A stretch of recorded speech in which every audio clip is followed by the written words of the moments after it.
ನಮಸ್ಕಾರ ವೀಕ್ಷಕರೇ, ಈ ಸಂದರ್ಶನದಲ್ಲಿ ಬೆಳಗಾವಿ ಜಿಲ್ಲೆಯ ಖಾನಾಪುರ ಕ್ಷೇತ್ರದ ಜನರಿಗಾಗಿ ನಿರಂತರವಾಗಿ ಜನಸೇವೆಗಳನ್ನು ಮಾಡ್ತಾ ಬಂದಿರುವ ಮತ್ತು 2018ನೇ ಬರುವ ವಿಧಾನಸಭೆ ಚುನಾವಣೆಯಲ್ಲಿ ಆಕಾಂಕ್ಷಿಯಾದ ಶ್ರೀಮಾನ್ಯ ಅಲೀಂ ಅಖ್ತರ್ ನಾಯಕ್ನವರು ನಮ್ಮ ಉಪಸ್ಥಿತಿಯಲ್ಲಿದ್ದಾರೆ. ಇವರು ತಮ್ಮೆಲ್ಲರ ಪರವಾಗಿ ಜೊತೆಗೆ ಹಿಂದಿ ಮತ್ತು ಕನ್ನಡದಲ್ಲಿ ಮಾತನಾಡಲಿದ್ದಾರೆ. ಇವರಿಗೆ ತಮ್ಮೆಲ್ಲರ ಪರವಾಗಿ ಹಾಗೂ ನಮ್ಮ politiciansindia.com परवागी हार्दिक स्वागत है। सर, आपको हम लोग सबसे पहले ये सवाल करना चाहेंगे कि आपको हमारे दर्शकों की तरफ से और पॉलिटिशियंस इंडिया नेशनल पॉलिटिक्स की तरफ से आपको स्वागत करते हैं। आप ये बताएं कि आप अपना बातचीत शुरू करने से पहले आप अपना मुख्तसर अंदाज में आपका परिचय दें। अस्सलाम वालेकुम, मेरा नाम अलीम अख्तर यस नाइक है। मैं रहने वाला खानापुर क्षेत्र से वार्ड नंबर 5 से हूँ और पिछले बार 2013 में मैं एमएलए इलेक्शन लड़ चुका हूँ। आपने अब तक क्या क्या सोशल एक्टिविटीज़ कब और कैसे प्रवेश किए थे राजकीय में और सोशल एक्टिविटीज़? राजकीय में प्रवेश लेने का कारण ये है कि 2005 से हमारे छोटे मोटे एक्टिविटीज बहुत से थे। हम ये इरादे से पॉलिटिशियन ज्वाइन नहीं किए कि कुछ हमें बड़ापन मिले या खुर्ची मिले या लोग हमारी वाहवाही करे, इस नतीजे से हम इसमें आए। सोशल वर्क आप इसलिए नहीं कर रहे थे कि आप कोई राजकीय में आए या कोई आपने सोशल एक्टिविटीज को इसलिए नहीं रखा था कि आप कोई राजकीय राजकारणी बनना चाहते थे। तो आपने 2005 से लेकर आज 2017 जो चल रही है, यहाँ पे हमें बताया गया कि बहुत सारे लोगों की आपने खिदमत सरंजाम दी है। एक मुख्तसर अंदाज में आप ये बताएं, 2005 से आज जब शुरुआत की थी वहाँ से लेके आज तक क्या क्या तरीके से खिदमत अंजाम करते हुए आए हैं? बहुत से काम किए, वो आपको मैं अभी बता नहीं सकता खुल के कि बहुत से कुछ याद है कुछ याद नहीं है। ऐसे तो लोगों को तो पता है कि मैं क्या करता हूँ क्या नहीं करता हूँ। लोग अपनी फरियाद लेके हमारे तक आते हैं, वो काम बड़ा हो या छोटा हो, जितना हमारे से होता है हम करते हैं। और बहुत से काम ऐसे हैं कि अधूरे हैं, हम करना चाहते भी हैं कि एमएलए बन के ही नहीं, कि हम पावर में रुके ही नहीं। ऐसे बहुत से काम इरादे एजुकेशन के हैं, बहुत से हैं, हम करना चाहते हैं। यानी कि आपको मैं ये कहना चाह रहा था, 2005 में जब आपने शुरुआत की थी सोशल एक्टिविटीज, जी, क्या मकसद था आपका? कैसे आपको ये सोचा कि मैं सोशल वर्क में हूँ, जमूँ और मैं लोगों की खिदमत करूँ? ऐसा क्या हो गया था कि जो आपने इस तरह से काम करने की कोशिश की? मैं राजकीय नाते से कुछ भी ऐसा इरादा लेके 2005 से अब तक काम नहीं किया था। मैं 2013 तक मैं बहुत से पार्टियों को सपोर्ट में काम किया। कोई बड़े आदमी आते थे, बुजुर्ग आते थे, उनको हेल्प करते थे। चंद गलत कामों से हमारे जो भी रहे, जैसा कि बताएंगे आप क्या गलत काम हो गए ऐसे जो आपको राजकीय में उतरना पड़ा? हमारे गरीब तबके के छोटे भाई है और दलित समाज ऐसे लोग बहुत से थे कि उनके दर पे जाके रुकते थे। वो लोग बोलते थे कि आज काम बनेगा या ना बनेगा, फिर जाना उनके पास रुकना, आज काम बनेगा या ना बनेगा। चंद हमारे भाई है, वो सब लोग आके कहने लगे कि इनके पाँव पड़ने से बेहतर हम कुछ ना करें। हम अब तक तो इतना करके हैं और इनसे भी ज़्यादा करेंगे। हमारे अंदर सच्चाई है और हम गलत काम से तो वाकिफ़, आप बेहतर पब्लिक से आपको तो पता होगा, आपको तो इंटीमेशन होगी कि हमारा काम क्या है, हम क्या अभी तक करे हैं। हम आपके क्षेत्र में जब जानकारी के लिए गए थे, हमें एक बात मालूम हुई है कि आप वहाँ के रहने वालों के लिए बहुत सारे खिदमतों को अंजाम दिया। जैसा कि आपने स्कूल्स वगैरह के लिए डोनेट वगैरह करते आए हैं, लोगों की बहुत सारे खिदमत अंजाम देते हुए आए हैं। इसके ऊपर आपकी अपनी नज़र डाल सकते हैं क्या कि इसमें कितनी सच्चाई है? क्योंकि लोगों ने हमें बताया है, लेकिन ये इतना क्यों चाहते हैं कि आप लोग के पीछे भी आपके लोग इतना तारीफ करने का रीज़न क्या है? आप ऐसा क्या कर दिए हैं कि जिसकी वजह से लोग आपको इतना चाहते हैं? ये तो मैं बताना नहीं चाहता कि मैं क्या किया हूँ क्या नहीं किया हूँ, क्योंकि हमारे लिए इसलिए पूछा जाता है कि आप कैमरे के सामने इतना तो सच्चाई बता दें कि उस लोगों के लिए खुशी भी मिलेगी जिसने आपकी तारीफ वगैरह किए हैं। ऐसी क्या सच्चाई है ताकि आपका देखा देखी दूसरे पॉलिटिक्स ही सही या दूसरे सोशल वर्कर ही सही अपने आप को एक प्रेरणा लें, आपसे एक प्रेरणा लेकर उनकी लोगों की सच्चाई से खिदमत करें। यही हमारा मकसद है। वरना आपके ऐसे टॉपिकों को हम लोग खुरद कर लोगों के सामने लाना नहीं चाहते थे। उसके बावजूद हम कैमरे के सामने इसलिए पूछते हैं कि आपकी वो हर टॉपिक लोग जाने कि आपके दिल में क्या छुपी हुई है, क्या मकसद से आप लोग इतना लोगों की एक्टिविटीज़ में आए हुए हैं। तो आपने अब तक क्या क्या इस काम सर अंजाम दिया था? मैंने बहुत से काम अंजाम दिए हैं।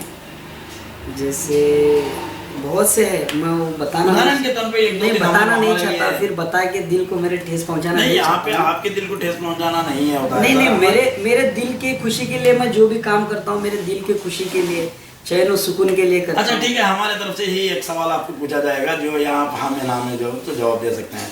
आपने वहाँ के आपके स्कूल, आपके एरिया के स्कूल में आप ये बुक्स, पेन वगैरह बहुत सारे ऐसी चीज़ों को डोनेट किया है। क्या इसमें क्या आपके अपने जाति पैसों से किया है या कोई कलेक्शन वगैरह करके किया है या कोई पार्टी फंड के हिसाब से आपने दिया? नहीं नहीं नहीं, ये मेरा खुद का है। जहाँ तक लोग भी आपको बोले होंगे, आपको जहाँ तक लोग बोलेंगे, जो मेरा है नीति मामला, ये मेरे पॉकेट से किया हूँ मैं। जी, जी। किसी के फंड से, किसी से लेके नहीं किया आज तक। इंशाल्लाह एक काम बरकरार रहेगा बहुत बहुत दिनों तक, जब तक मैं हूँ, मेरे लोग मुझे चाहने वाले हैं, तब तक तो बरकरार रहेगा ये काम। आप अक्सर हर बातचीत में, हर स्पीच में यह जरूर कहते हैं कि मैंने गरीबों का साथ देना है। ऐसा क्या हो गया? क्या आपकी फैमिली बैकग्राउंड कैसी थी पहले? क्या आप भी कुछ लगता तो मुझे नहीं कि आप कुछ गरीब फैमिली से, तबके से फैमिली से ताल्लुक़ रखते हैं, लेकिन इसके बावजूद आप गरीबों की अक्सर मैं देखता हूँ आपके स्पीचों में हमारे पास मौजूद हैं, तो उसके अंदर ये नज़र आती है गरीबों का ज़्यादा आप कुछ भला करें। क्या आपकी फैमिली बैकग्राउंड क्या है? मेरी फैमिली बैकग्राउंड तो आपको जो क्षेत्र में आप गए थे, जी, आप जो क्षेत्र में गए आपको तो पता होगा। आज तो मुझे लोग देखते हैं रॉयल्टीज़ में, बड़े बड़े कार में, मेरे बड़े बड़े लोगों के साथ राब्ता है, बैठना उठना मिनिस्टर्स के साथ है। ये लोग यहाँ तक मुझे पहचानते हैं। जी, जो अभी आते हैं बड़े बड़े नेता, गरीबी दूर करने की बात करते हैं, चले जाते हैं, उनको गरीबी की कुछ अहमियत नहीं है। जी बिल्कुल। जहाँ तक मैं देखता हूँ वो गरीबी देख के मैं इधर तक आया हूँ। यानी आप भी गरीब तबका से जी, ताल्लुक़ जी, रखते हैं। जी, जी। आपका बचपना किस तरह से गुजरा है? कुछ रोशनी डाल सकते हैं? वो तो मैं बताना नहीं चाहता। जिस क्षेत्र आपकी में जिस क्षेत्र में आप गए थे वो क्षेत्र में मैं वार्ड नंबर 5 में ही बड़ा हुआ। जी, उधर से ही मेरे को गौर गरीब की मदद करने का एहसास दिल में जागा। ये नियत लेके नहीं कि मैं इधर से काम करूँगा, मेरे नाम की वाहवाही होगी, मैं हर एक तबके के साथ अच्छा हूँ। आप तो जाके उधर जांच करके भी आए हिंदू भाइयों से, मुस्लिम भाइयों से, वो लोग आपको सही इंटीमेशन दिए हैं। मेरे वाहवाही के लिए मैं आज तक कुछ काम नहीं किया, दिल के सुकून के लिए काम किया हूँ मैं। और गरीबों से मेरा मिलना आज से नहीं है, पहले से ही है। जब मैं अभी पावर में आया और मेरे कन बहुत से पैसा आया, ये लोग बोलते हैं, आज भी मैं उधर जाता हूँ, लोगों से मुलाकात करता हूँ, उनसे बैठता हूँ, उनके साथ उड़ता हूँ और खाना भी उनके साथ खाता हूँ। चंद लोग आके बोलते हैं तू वीआईपी हो गया है, तुझे कुछ होटल्स के मंगा के खाना दूँ, ये वो ऐसे बोलते हैं। अनाज शनाब लोग बात भी करते हैं, उनसे बैठ के जिधर वो बात करते हैं उधर ही खाना मंगा के हम खाते हैं। तो उनको बोलता हूँ आपकी जिंदगी में छिंदस तो कुछ भी नहीं, आया, नहीं, आज तक तो कुछ नहीं है। वहीं पर आप जी। यानी कि आप अमीरी गरीबी को एक समान मानते हैं, एक इसमें एक कोई ये शक ही नहीं, है। यही आपको मानना है। अच्छी बात है, चलो मैं ठीक है, आपके इन सवालों को हट के मैं अपने दूसरे तरीके से सवालात का आपके सामने करना चाहता हूँ। अगर आप 2013 के इलेक्शन में भगवान की दया से अगर खड़े हुए थे तो जीत जाते, या आने वाले आज के दौर में जो आकांक्षी, यानी कि आप भी स्पर्धा कर रहे हैं, यानी कि आप भी एक इन्वॉल्वमेंट ले रहे हैं, तो अगर एमएलए इलेक्शन के लिए, विधानसभा इलेक्शन में क्षेत्र से आपको जीत कर अगर उभर गए, आगे आ गए, तो आपका मेहनत सबसे मेन मकसद क्या है? क्या काम करना चाहते हैं?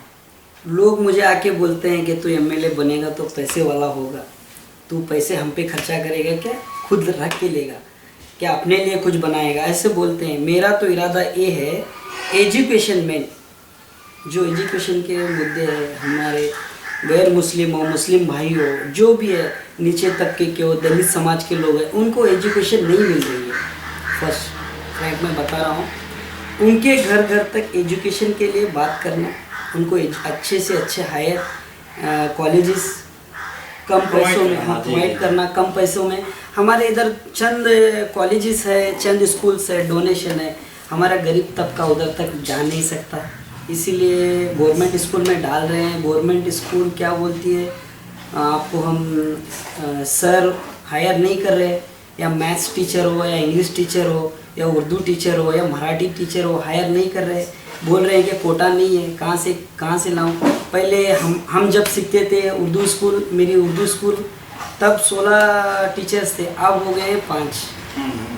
अब हो गए हैं 5। हम जाके पूछने के बाद ये बोलते हैं ऐसे वैसे, आपके पास बच्चे ही नहीं है तो हम कहाँ से हायर करें। तो गवर्नमेंट भी सही बात कर रही सोचती है, है, सही बात सोचती है। है। तो लोग आजकल ऐसे सोचते हैं कि प्राइवेट स्कूलों में पढ़ाया जाए और मांग रहे हैं गवर्नमेंट नौकरी।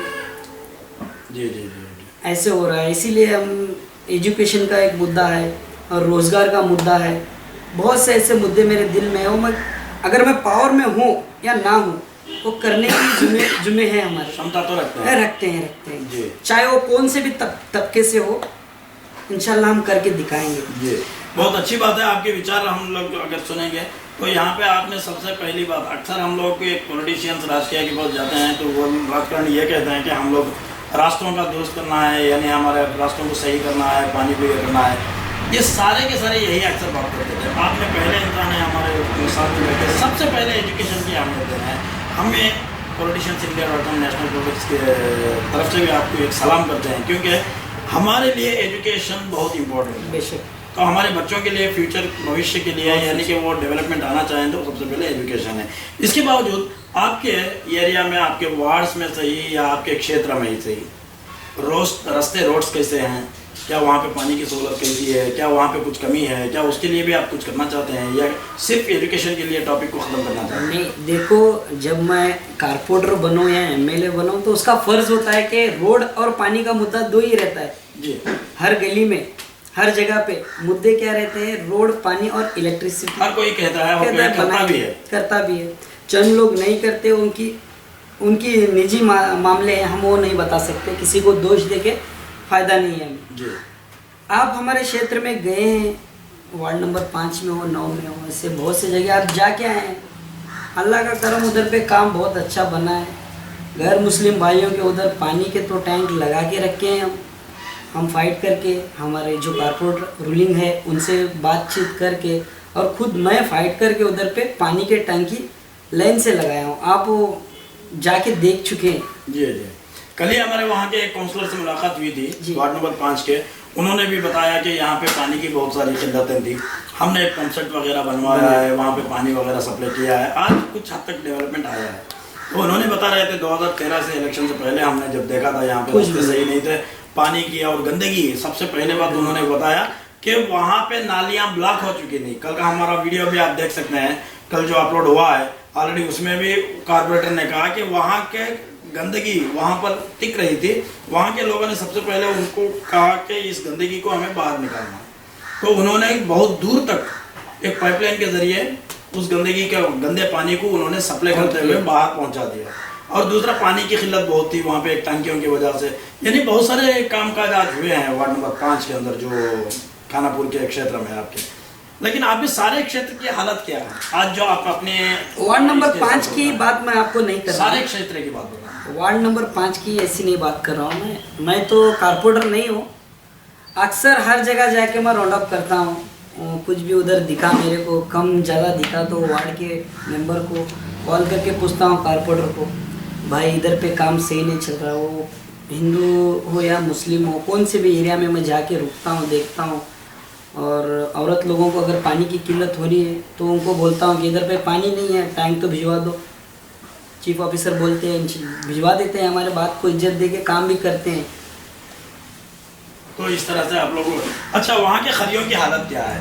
क्योंकि मैं जहाँ तक जानता हूँ सिटी की तरफ तो हर कोई पॉलिटिशियन अपनी निगाह रखा हुआ है। हाँ, वहाँ खरियों में भी ऐसे हालात गुजर रहे हैं। वहाँ के किसान वगैरह जो रहते हैं आज भी बहुत मजबूरी में है। हाँ। क्योंकि नेरावरी ज़्यादा इलाका है, वहाँ पे बारिश की ज़मीन है, अगर बरसात होती है तो वहाँ का पानी इस्तेमाल। वैसे तो आपके यहाँ 10 से 12 नदियाँ बह रही हैं, कोई नाले की शक्ल में बह रही है, कोई बड़े नदी के हिसाब से बह रही है, 1-2-3 नदी तो बहुत बड़े भी हैं।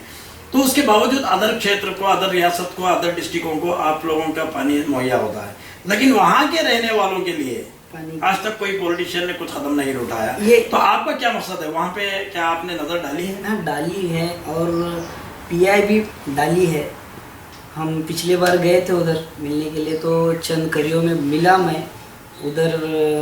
बहुत से एडिशनल कमिश्नर को भी मैं उधर से फ़ोन लगा के बात किया कि सर इधर पे ये प्रॉब्लम है, इधर से हमारे नदी से फैक्ट्री को पानी जाता है, वो पानी हमारे लिए कम हो रहा है, फैक्ट्री हमें कुछ दे नहीं रही है, फैक्ट्री को पानी हमारे नदी से जाता है। जी जी जी जी। तो फैक्ट्री हमें कुछ नहीं दे रही है, तो उससे दे के कुछ फ़ायदा नहीं है। जो इधर प्रेजेंट रहते हैं करियर वाले, उनके खेती गीते को कम पड़ रहा है।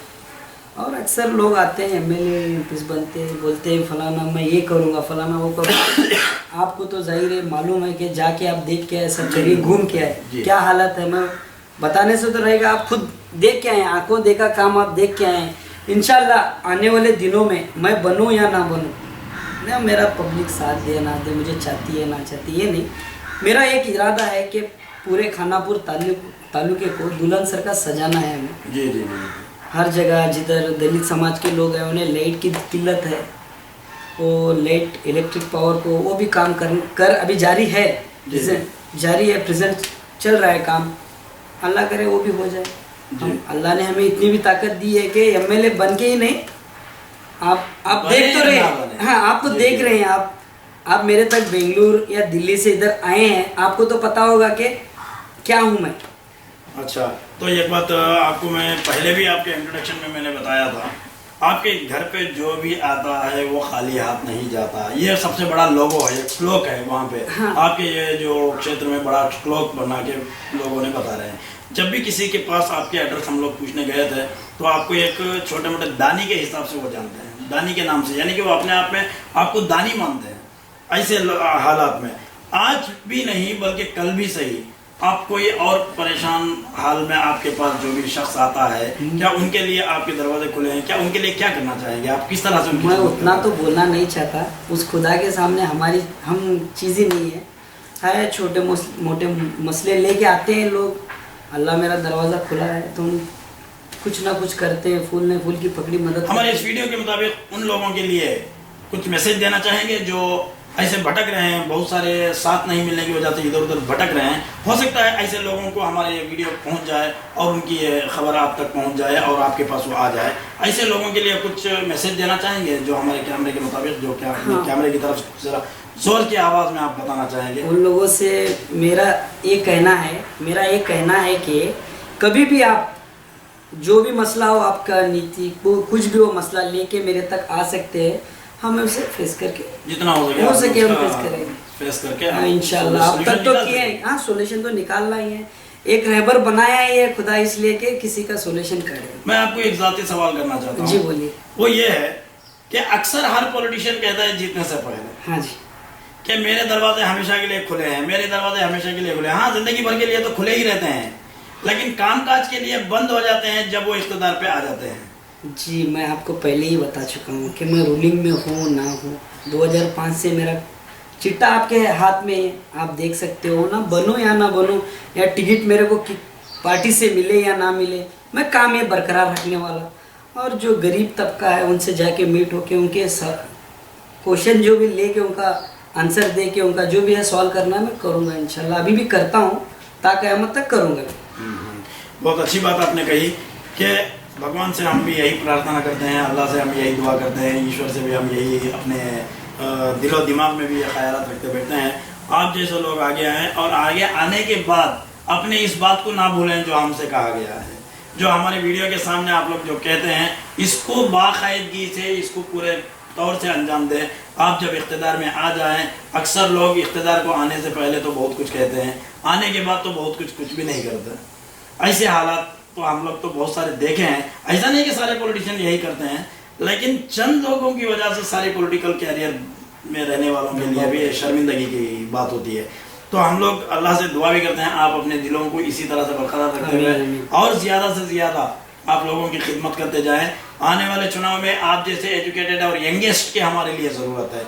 हमारा देश भी आज बूढ़ा हो चुका है, क्योंकि यहाँ पे पॉलिटिक्स की जब भी बात आती है अबाउट 40 ईयर्स वाले ज़्यादा रहते हैं, यानी कि ज़्यादा से ज़्यादा 40 साल के बाद वाले रहते हैं। यहाँ पे 80 साल हो गए, 100 साल, 80-90 साल हो गए। अभी एक प्रधानमंत्री स्कीम के तहत 60 साल के बाद इसमें इन्वॉल्वमेंट नहीं देना है, ये कोई स्कीम बना रहे हैं। तो कोई भी काम हमारे देश के लिए, भले वो कोई भी पार्टी का ताल्लुक़ रखने वाला शख्स हो, हमें कोई पार्टी से तो ताल्लुक़ नहीं है, हम तो पार्टी से नहीं बल्कि उन लोगों के साथ में हैं जो अपने देश की फलाह व बहबूदी यानी डेवलपमेंट, या हमारे रियासतों की डेवलपमेंट, या हमारे ज़िलों की, हमारे खरियों की, हमारे विलेजेस की डेवलपमेंट लाए, इनके साथ हम देना चाहते हैं। तो हर वो टॉपिक हम लोगों के तक पहुंचाना चाहते हैं जो सचमुच अपने देशवासियों के लिए, उसके लिए ज़्यादा फ़ायदेमंद पहुंचे। तो आप लोगों से भी यही हम दरख्वास्त करते हैं कि ऐसे यंगेस्ट होने के बाद अपने ख्यालात को भी ब्रॉड रखते हुए आप इतने कम उम्र में आज एक एमएलए कॉन्टेस्ट कर रहे हैं, किए हैं, और 2018 के इलेक्शन में आप जैसे लोग उभर के सामने आए ताकि लोगों को समझ सके आज के दौर के मुताबिक उनको क्या चाहिए था। आज पूरी टेक्नोलॉजी के हिसाब से चलता है। तो आपसे मैं यही सवाल करना चाहता था कि आपके क्षेत्र में रहने वाले कॉलेजेस हो या स्कूल्स हो, वहाँ पे कंप्यूटर्स की क्या हालत है, किस तरह से वहाँ, जहाँ तक मैं देखा हूँ, कल जो पिछले बार जो जाके मैंने 2-3 दिन में सर्वे भी किया है, सारे डिस्ट्रिक्टों में हर ताल्लुक़ के, स्पेशली आपके यही डिस्ट्रिक्ट के अंदर ऐसे ताल्लुक़े मौजूद हैं जहाँ पे कुछ ना कुछ डेवलपमेंट हुआ है, लेकिन बिल्कुल डेवलपमेंट के 50% भी डेवलपमेंट ना होने का एरिया अगर मैं देखा हूँ तो आपका ये है। पिछले बार के कुछ सरकार की तरफ से तो हम लोग देखे थे, बहुत अच्छे थोड़ा अवेयरनेस आए थे। आज हमारी हालत देख रहे हैं कि बिल्कुल वहाँ पे कुछ भी डेवलपमेंट की तरफ तवज्जो नहीं है।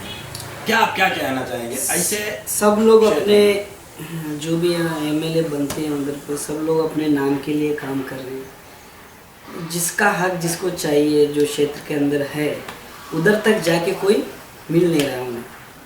आते हैं सिटी में, बहुत से काम आते हैं, सिटी में बनते हैं, सिटी में दफन होके चले जाते हैं। जो सही काम, जो देहातों में काम करना है, कोई पार्टी नहीं कर रही है। मैं पिछले वीक जाके एक राउंड मारा, ऐसे चक्कर मारा कि उनको बोला नहीं कि मैं किस पार्टी से हूँ, कि मैं क्या हूँ। तो एसडीएमसी मेंबर भी हूँ मैं उर्दू स्कूल का। तो स्कूल के नाते से गया, मैं एक जगह पे देखा बच्चे खाना तो आके पड़ा था, फूड। आप तो कंप्यूटर की बात कर रहे हो जी, आप कंप्यूटर की बात कर रहे हो, लैपटॉप की बात कर रहे हो, तो खाना तो पड़ा है। वेद भी हमारे टीचरों में, उनके टीचरों में जो वेद भी वो बीओ संभालते हैं, उनके ऊपर वाले हायर वो भी कभी राउंड अप नहीं होते हैं। बच्चा जा रहा है, सीख रहा है, कुछ मायने नहीं है। बस गवर्नमेंट स्कूल चले, गवर्नमेंट स्कूल सुबह से शाम तक खुले रहे, बस बच्चा उधर से एजुकेशन कुछ ले रहा है, कुछ नहीं ले रहा है, कोई मायने नहीं रखता। हाँ, जहाँ तक मैं देखता हूँ गवर्नमेंट स्कूलों में बहुत गरीब लोग ही आते हैं। मैं तो सिटी में बहुत से स्कूल्स ऐसे बड़े बड़े इदारे हैं, देहातों से उधर आते हैं, ट्रांसपोर्ट भी है उनके। तो ये लोग ये नहीं समझते कि देहातों में क्या चल रहा है। बड़े लोग जो बाहर हैं, बाहर पैसे वाले हैं, अपने बच्चों को हायर एजुकेशन हायर कर रहे हैं। गरीब उधर ही पीछे ही है, गरीबी होता जा रहा है, अमीर अमीर होता जा रहा है, गरीब गरीब होता जा रहा है। आपका ये मानना है? हाँ, ऐसे कंप्यूटर बहुत से गिरे हैं, हमारे तहसीलदार ऑफिस है, ये है वो है, मैं बताना नहीं चाहता। उनसे रब्ता भी किया मैं, क्या ऐसे करो बोल के, तो इंशाल्लाह करेंगे। अभी तक तो गवर्नमेंट हमें अलर्ट नहीं की है, उनका भी सही है, बोलना सही है, जो उनके कोटे से हो सकता है वो देंगे। ये हमारा कर्नाटक का हिस्सा होते हुआ उसके बावजूद हमारे कर्नाटक की नहीं लगता, क्यों? इसकी वजह क्या है? वजह ये है, इधर जात पात का भेदभाव बहुत है। जी जी, ये हमारे मैं जिधर तक देखता हूँ, बाहर से लोग आके कुछ करके गलती करके जाते हैं, तो भुगतना इनोसेंट लोग को, क्वालिफाइड लोग को पड़ता है। और ये जो कर्नाटक, महाराष्ट्र, ये सब ये मायने रख के काम कर रहे हैं आजकल लोग, इसीलिए खानापुर डेवलप नहीं हुआ। आने वाले दिनों में ये नहीं रहेगा इंशाल्लाह। सब भाइयों को एक करके बात करने वाला चाहिए। उधर अगर आप जीत कर आप इख्तिदार में अगर आ गए तो पूछने तो क्या इसमें आप कुछ करना चाहेंगे? बेशक बेशक, ज़रूर। मैं बोलूँगा नहीं, तब आपको खुद ब खुद उधर जिधर आप रहते हैं बोलना ही पड़ेगा। नहीं, इसलिए पूछ रहा हूँ। नहीं, कि आपका इख्तिदार भी हम लोग देखना चाहते हैं कि आप आज जो जुबान दे रहे हैं अगले को क्या उसके ऊपर चलेंगे या नहीं, ये हमें गौर करना पड़ता है। इसीलिए आपको बताना चाहता हूँ, बताइए मैं पावर में हूँ या ना हूँ, मैं काम करूँगा। किसके लिए? हमारे तालुके के लिए जी। आपको पता चलेगा, आप खुद चल के आएंगे फिर मेरे पास मेरी इंटरव्यू लेने के लिए। मुझे ये पक्का है कि मेरा काम देख के आप ज़रूर आएंगे। जैसे आपको लोगों ने भेजा है मेरे तक आपको, मैं तो आपको बुलाया नहीं कि आपने मुझे बिल्कुल सही है, मेरे को कॉल किया कि आपका नाम है ये है बोल के, मैं भी आपको मिलना ज़रूरी समझा। इस माध्यम से सब लोग को मालूम पड़ेगा कि हमारे ताल्लुका क्यों डेवलप नहीं हो रहा है। जी जी जी। ये अपने अपने भाग दौड़ में लगी है ज़िंदगी। जो पीछे होते जा रहा है पीछे ही है, जो आगे होता जा रहा है आगे ही है। आप आके देख सकते हैं उर्दू स्कूल या कन्नड़ स्कूल या मराठी स्कूल जो गवर्नमेंट है, पहले जो थे 90s में जो थे, आज नहीं है। आज एजुकेशन धंधा बना रखे हैं सब लोग।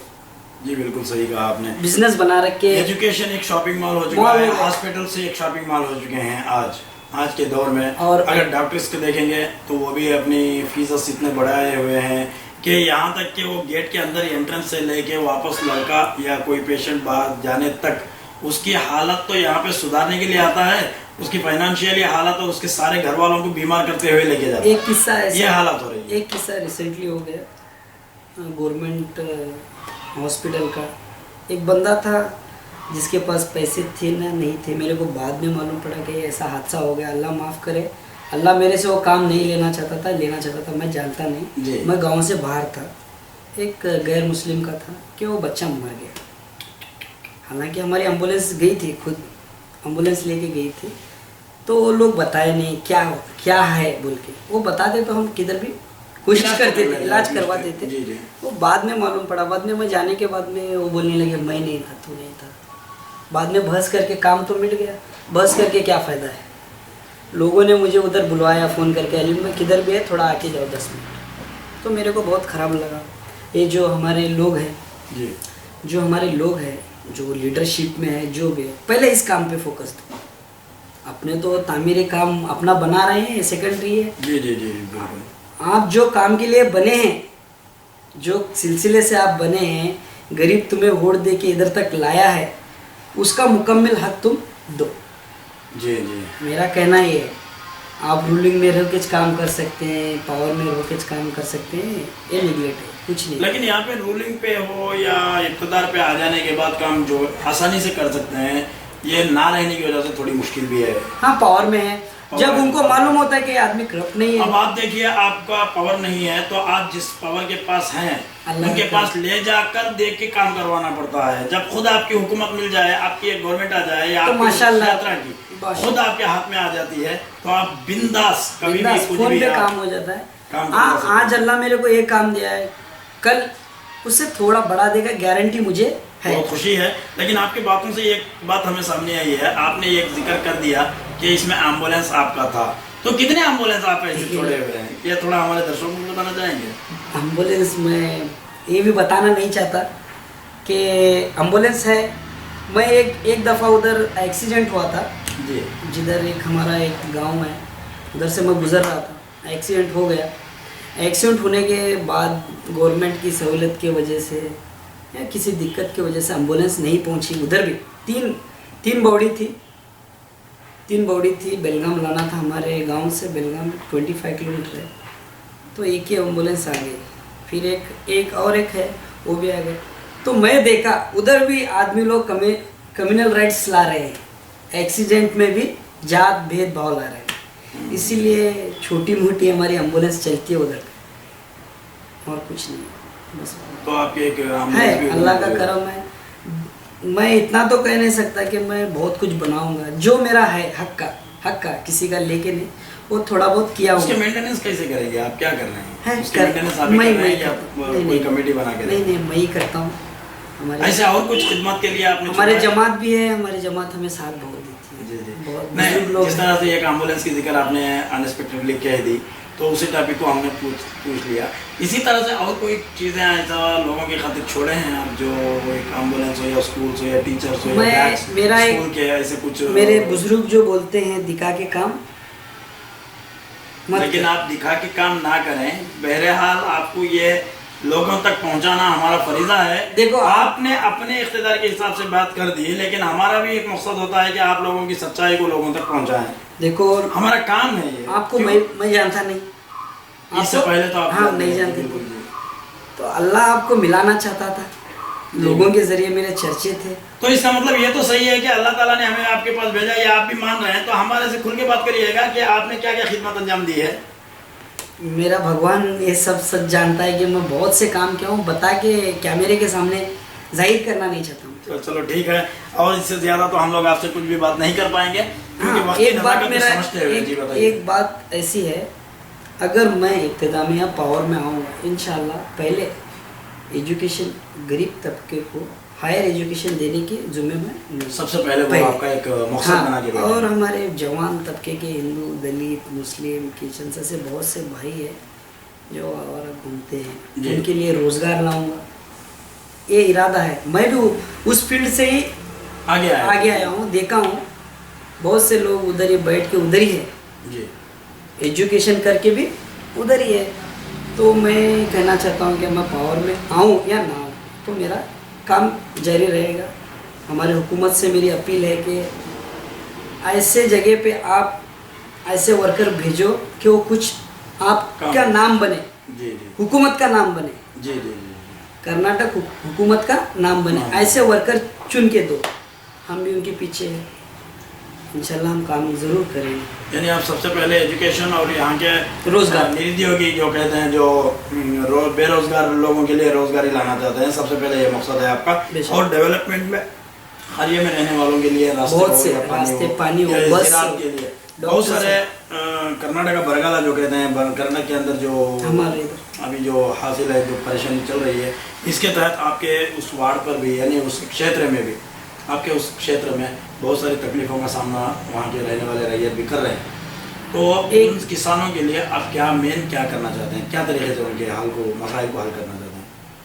पिछली बार भी मैं एक आदमी आए थे, मेरे से मुलाकात किए थे रैयत संघ के लिए। जब उनसे मैं यही बात अपील किया था कि हम इकट्ठा होके एक आवाज़ उठाएंगे, एक आवाज़ उठा के गवर्नमेंट तक पहुंचाएंगे, गवर्नमेंट तक पहुंचाएंगे। पानी की किल्लत हो या पावर की किल्लत हो, हमारा गरीब किसान अभी इन दिनों में पावर तो उनके देहातों में बिल्कुल नहीं नहीं है, रहती, आज भी नहीं है, नहीं रहती, थोड़ी रहती है, नहीं रहती। इसीलिए मैं बोल रहा हूँ, गवर्नमेंट से मेरी अपील है कि कुछ ऐसी सहूलत हमारे तक पहुँचाओ, हम उनके तक आसानी से पहुँचा बहुत सारे अभी तो गवर्नमेंट की तरफ से जो प्लान सब चल रहे हैं, अब यह देखना है कि उन लोगों तक वो स्कीमें पहुंचती है भी है नहीं, क्योंकि गवर्नमेंट ऐसा नहीं चाहती भले कोई भी पार्टी की हो, उनके पीरियड में उनके लिए कुछ ना कुछ अच्छा बना है, लेकिन उसके रहने वाले भी चंद मीडिएटर्स भी होते हैं, वो वहाँ तक पहुँचाने में दिक्कतें भी करते हैं और परेशानी भी होती है। जितना हमारे तक मिला, गवर्नमेंट से जो भी मिला मेरे तक मिला। मैं खुद, मुझे पूछते हैं तुम्हारे ऑफिस में, मैं आता हूँ, बोलो, मैं बोलता हूँ को तुम्हारा घर ही मेरे ऑफिस है, मुझे बुलाना। जी, बहुत अच्छी बात है। वक्त की नज़ाकत को समझते हुए, वक्त को कमी की वजह से हम आखिरी सवाल करते हुए अपनी बात को ख़त्म करना चाहते हैं, क्योंकि आपसे बातचीत करते वक्त मुझे इतना तो एहसास हो रहा है कि और ज़्यादा आपके साथ में डिस्कस करूं, लेकिन वक्त की नज़ाकत को समझते हुए, अपनी हालत को समझते हुए, मैं इस बात को यहीं पर ख़त्म करने के लिए आखिरी सवाल मैं आपसे रखना चाहता हूँ। नेशनल पॉलिटिक्स के जो तरीके से आप लोगों की तरह ढूंढ कर, हम लोग चुन कर जिस तरह से इंफॉर्मेशन को पब्लिक तक पहुँचा रहे हैं, इसके बारे में आपका क्या राय है, क्या ख्याल क्या रखें? ये जो नेशनल politics.in.com है, ये जो भी है, ये आज मेरे को मिले, मुझे इनसे मिल के बहुत खुशी हुई। ये काम हमारी गवर्नमेंट करना चाहिए जी, गवर्नमेंट करना चाहिए। सबको मालूम होना चाहिए कि कैसे कैसे लोग कैसे कैसे करियर में काम कर रहे हैं, कैसी कैसी जगह काम कर रहे हैं। आप तो चल के आए, उधर से आए, ये मैं नहीं जानता, आपकी मुलाकात अभी हुई। इनको मैं मेरे तहे दिल से सलाम करना चाहता हूँ। जी जी, बिल्कुल सही कहा आपने। और आपके इस वीडियो को हम लोग सब्सक्राइब करने वालों के लिए भी कहेंगे कि यूट्यूब के अंदर जो चैनल नेशनल पॉलिटिक्स बोलकर जो यूट्यूब हमारा चैनल है, उस चैनल को हर कोने कोने तक पहुंचाने की हमारी जद्दोजहद भी चल रही है, क्योंकि आप भी जानते हैं यूट्यूब ऐसा चैनल है जो सारी दुनिया में तहलका मचा हुआ है। और सोशल नेटवर्क में नंबर 1 पोजीशन पर अगर लाते हैं तो यूट्यूब है, उसके बाद के बहुत सारे हैं, लेकिन उसके बावजूद नंबर 1 पोजीशन पर अगर आप सोशल नेटवर्क मीडिया में है तो हमारा यूट्यूब चैनल है। यूट्यूब चैनल में हमारा नेशनल पॉलिटिक्स हमारा एक चैनल है, उसको सब्सक्राइब करें। और सारे दर्शकों को भी हम यही कहते हैं कि अपने अपने यूट्यूब के अंदर politiciansindia.com के जो भी नेशनल पॉलिटिक्स के वीडियोस हैं, तो इसको सब्सक्राइब करने से नए नए पॉलिटिशियंस के नई नई ख्यालात को आप लोगों के सामने हम रखने के लिए आसानी कर रहे हैं। तो आप लोगों का भी हमारे साथ सहयोग चाहिए। आपने भी अपना कीमती वक्त देकर हमारे से नवाजा है, क्योंकि हम आपके बिना नहीं, आप हमारे बिना नहीं। यह तो चर्चा है कि पॉलिटिशियंस के लिए ऐसे इंफॉर्मेशन में कलेक्ट करने वाले भी चाहिए, और हमारे जैसों के लिए आप भी अपना कीमती वक्त देकर हमें सहाय है। आपका भी हम लोग तहे दिल से नेशनल पॉलिटिक्स की तरफ से और हमारे बातचीत सुनते हुए देखते हुए हमारे दर्शकों की तरफ से भी आपको अभिनंदन कहते हैं। ವೀಕ್ಷಕರೇ, ತಾವು ಮಾತುಗಳನ್ನು ಕೇಳಿದ್ರಿ. ಬೆಳಗಾವಿ ಜಿಲ್ಲೆಯ ಖಾನಾಪುರ ಕ್ಷೇತ್ರದ ಜನಪ್ರಿಯ ನಾಯಕರು ಮತ್ತು ನಿರಂತರವಾಗಿ ಜನಸೇವೆಗಳನ್ನು ಮಾಡ್ತಾ ಬಂದಿರುವ ಮತ್ತು ಮುಂದಿನ ಚುನಾವಣೆ 2018ನೇ ಇಸ್ವಿಯ ವಿಧಾನಸಭೆ ಕ್ಷೇತ್ರದ ಚುನಾವಣೆಗಳಲ್ಲಿ ಸ್ಪರ್ಧಿಸುತ್ತಾ ಇರುವ ಶ್ರೀಮಾನ್ಯ ಅಲೀಂ ಅಖ್ತರ್ ನಾಯಕ್ನವರ ಮಾತುಗಳನ್ನು ತಾವು ಕೇಳಿದ್ರಿ. ಇನ್ನಷ್ಟು ಸುದ್ದಿಗಳನ್ನು, ಇನ್ನಷ್ಟು ಮಾಹಿತಿಗಳನ್ನು ಇವರ ಬಗ್ಗೆ ತಿಳಿಯಲು ಲಾಗ್ ಆನ್ ಮಾಡಿ www.politiciansindia.com. ಜೈ ಹಿಂದ್, ಜೈ ಕರ್ನಾಟಕ.